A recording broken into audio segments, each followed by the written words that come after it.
We are here this evening with Bill. As my story goes, and probably as most others, my addiction ran pretty. It got pretty rampant. It got pretty wild, and the more I used, the worse things seemed to collapse around me. My family, my relationship with my family, and all those around me, except for about my using buddies. I just kind of stayed, hung out with my using buddies. I was 12 and a half. I was in Charleston when I started using. The whole family. We were all kind of a drug using family, so to speak. My brother was a heroin addict, and unfortunately he passed away in 1980 because of this disease, because of addiction. But we all used together. We all did. Do you think that was a sign of the times, or was it your personality and chemistry makeup? I think it was a sign of the times more than anything else. Because that was in the 70s. It was for me it was the late 60s, Yeah. and I started using in 1967 in Charleston. Not that everyone in the 60s and 70s used, but No, but they didn't. And I know that now. I certainly know that now. But it sure seemed like it in downtown Charleston then, and I know certainly my older brother did. He was. I always say when I tell my story that Mac had the charisma of Santa Claus and the looks of Robert Redford and hair down to here, and I was like, and the girls were just melting at his feet, and I was like, how do I do that at 10 years old? I want to be like that when I grow up. It was kind of weird, because I also wanted to be a doctor when I was 10 years old. I didn't want to be a pothead, or a druggie or whatever or a hippie or whatever you wanted to call it, In my using before I got clean, I did not care. I was talking about that today with another addict in recovery about how at the bitter end we kind of, we just don't care. A lot of us don't, and I didn't know what was wrong either. I know that sounds weird, but I would sit home, and my wife was kind of alienated from me. I was going through kind of like a separation, not quite to that point yet, but we were. I was alienated from my family, and I would sit home and wonder what's wrong with me. What's wrong with this picture? What's going on? I really did not know that it was as simple as stop using drugs. It really didn't dawn on me. I didn't realize how sick I was. Yeah.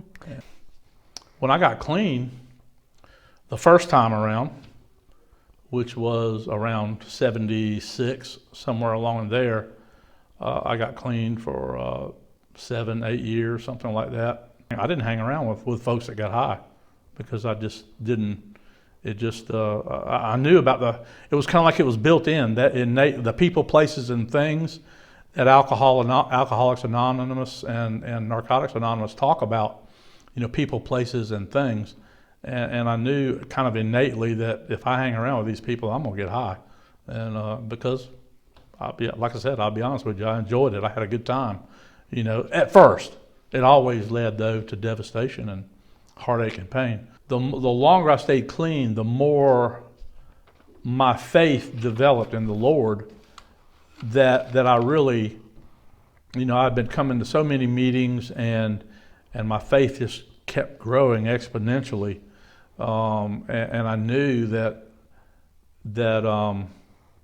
as long as I didn't pick up any dope, and as long as I kept doing the right thing, and attending meetings, attending Celebrate Recovery meetings, like I'm here tonight at a Celebrate Recovery meeting, as long as I kept doing that, that it would be all right. For someone who's watching this and they want to get clean, they're not quite there yet, what advice do you have for them? If they have the desire to get clean, but they're just not quite there yet, my suggestion would be, or advice, if you want to call it that, would be to just keep holding on to if they have faith in a higher power, to keep that faith and keep doing what I think they know to be right. I mean, I think, I knew eventually that that it seemed like to me that, again, I go back to every time I used drugs, it seemed to lead to devastation, heartache, pain in my life. And so when I got clean in 2000, it was just like I had a psychotic break, actually. I had a manic episode and ended up in the hospital. And I'll be honest with you, I woke up at the hospital the next day after a shot of Thorazine or whatever the heck they give you. And I was in Three Rivers or Charter Rivers, I think. I can't remember what it was called back then. And in a behavioral center. And I woke up and said, duh, I did this when I was a kid. If I stop the dope, I'll be all right. And I've been okay ever since. I just I keep, again, that faith, that if I stay away from that that lifestyle, I stay away from those people, places, and things. And I guess that would be the advice I would give. Stay away from the people, places, and things, the people that are using, the people that are in a lifestyle that you may feel a little uncomfortable with. That would be my advice, to stay away and also go to meetings. If they have desire to get clean, that's the only requirement at an AA or an NA meeting or a Celebrate Recovery meeting, as far as that goes. And I found out about Jesus. I found out about my higher power, and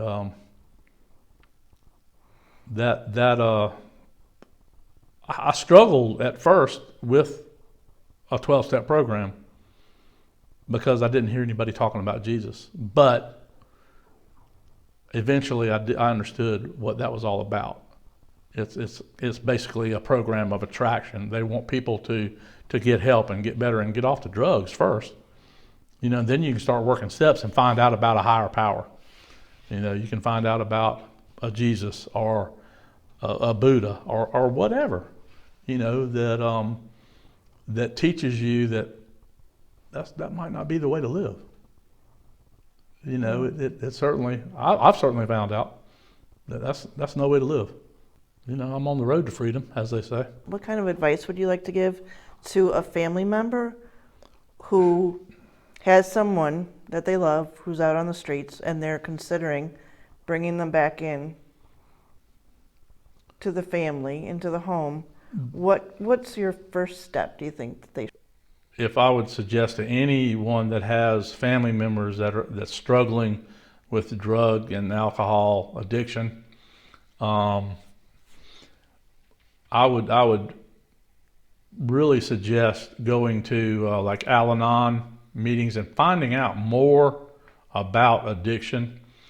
And there are many good books out there that talk about it. But one of my favorites, to be honest with you, is the AA Big Book. I'm a free man. I'm an unchained man. I was in a prison. I was imprisoned by the world I was living in. Don't give up. Don't lose hope, because God's with us always.